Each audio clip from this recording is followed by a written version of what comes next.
Mga kagabay, magandang hapon, magandang gabi, magandang umaga, magandang tanghali. Saan man tayo naroroon, ano man ang ating mga ginagawa, una at higit sa lahat, ating ialay ang ating mga sarili sa ating Panginoon. Sa loob lamang ng ilang mga sandali, ating damhin ang presensya ng Diyos. Sumasaatin ng pagpapala, ang biyaya, ang pag-ibig, at ang kapayapaan ng Ama, ng Anak, at ng Espiritu Santo, nabubuhay at nagahari, iisang Diyos, magpas sa walang hanggan. Mga kagabay, sa panahon na tayo ay nasa mga kahirapan, sa panahon na tayo ay magkakasakit, sa panahon na tayo ay yung parang ayaw na nating mabubuhay pa, makikita natin sa ating harapan, pag nakaga tayo, ang daming mga babasahing mga Diyos, mga nobina, kung ano-ano. Ngunit, hindi ka sa ating lahat na kapag tayo ay malakas, hindi natin mahawakan ang rosaryo. Hindi natin masabi sa Diyos, salamat Lord, buhay pa ako. Sa pagkagising natin sa umaga, hindi natin mapasalamatan ng Diyos na binigyan tayo ng bagong araw, bagong buhay. At kung manalangin tayo, nais natin agad-agad ipagkaloob na apurado tayo, adelantado tayo. Gusto natin, yung hiningi natin, yan ang ibigyan ng Diyos. Tandaan natin, ito ay batay na sa mga karanasan na ating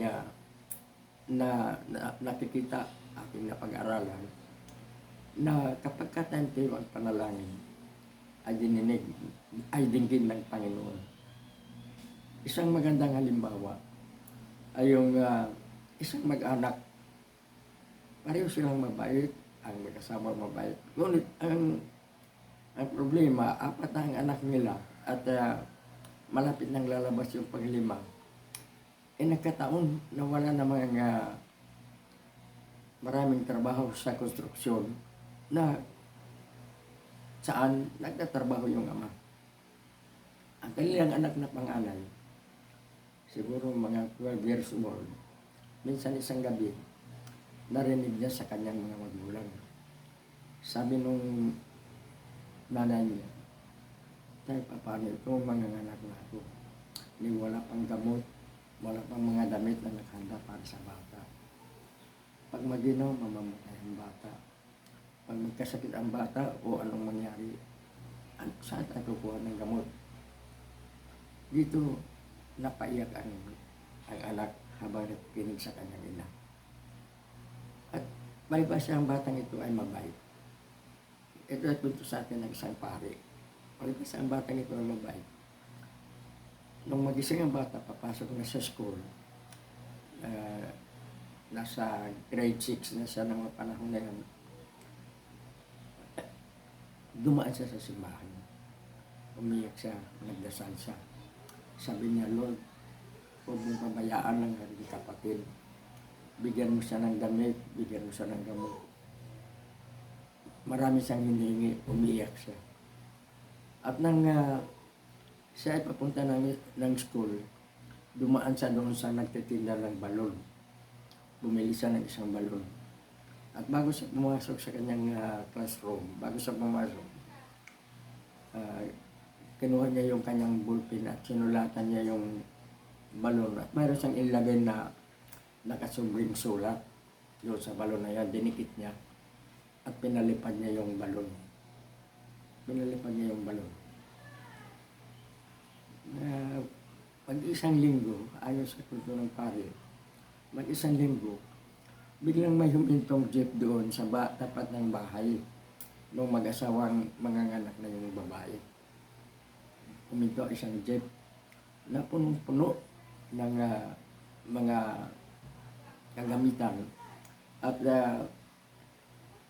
may naunang isang magarang kotse. So, ibig sabihin, mayaman ang nasa mga sasakyan na yan. Bumaba yung isang medyo disinting babae, bumaba, palinga-linga. Tinignan mabuti ang bahay ng mag-asawa. Tinignan mabuti. So marang naisip na ito na nga, kumatok at nang mabuksan, tinanong ito ba ang bahay, binanggit ang pangalan ng mag-asawa. At ang kanilang anak, nasigan nito. So, nabigla ang mag-asawa, bakit? Anong kasalanan namin? At gano'n na lang. Hindi, wala kayong kasalanan. Pero, hulog kayo ng langit sa akin. At ang lahat ng ito na nasa jeep, para sa paghahanda ninyo ng panganganak ng misis.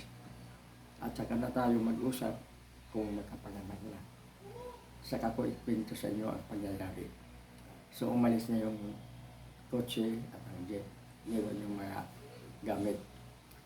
Hindi malaman ng asawa kung paano sila magpapasalamat at kung paano nangyari ang bagay na yun.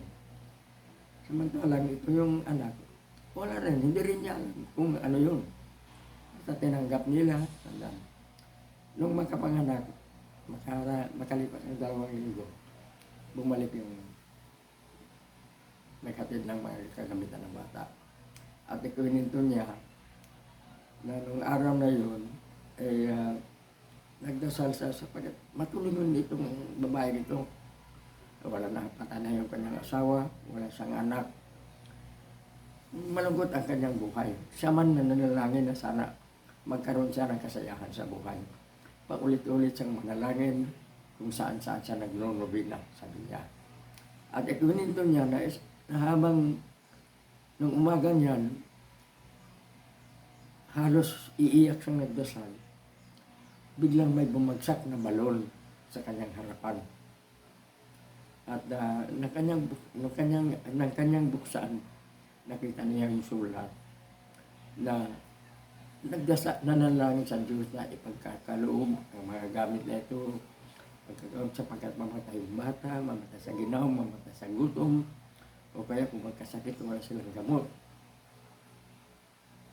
At ang sabi niya, siguro yun na ang kasagutan sa kanyang panalangin upang siya ay magiging masaya sa kanyang buhay. Sapagkat yung araw na yun, sinabi niya na yung semester ay kukunin niyang driver niya at hardinero sa bahay nila. At suportahan niya yung pamilya, pag-aaral ng mga bata. Basta lalagi lamang sa kanyang tahanan, maglalaro na parang mga anak niya. Dito makikita natin 2 taimtim na panalangin. Mga simpleng panalangin na pinugon ng Diyos sa magkasabay na panahon. Ang panalangin ng mayaman na makatagpo siya ng kasiyahan sa buhay, magkaroon siya ng kasama, magkaroon siya ng kanyang pamilya na magiging masaya, na magpasaya sa kanya.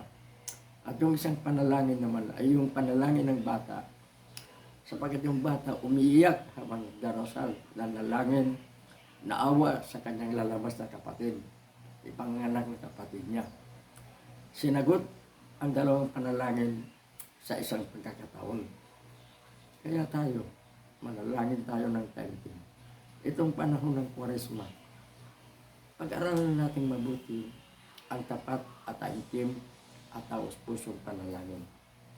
Huwag nating ikakadismaya, huwag tayong ma-discourage agad-agad kung parang hindi tayo dapat hinggan ng Diyos. Mahiwaga ang paraan ng Diyos. Hindi kumikilos ang Diyos sa isang direksyon. Maraming direksyon ang pagkilos ng awa ng Diyos.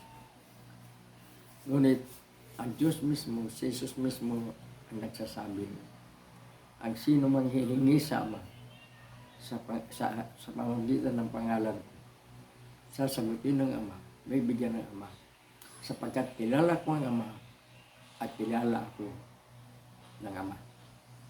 Kilala ko ang Ama at kilala ako ng Ama.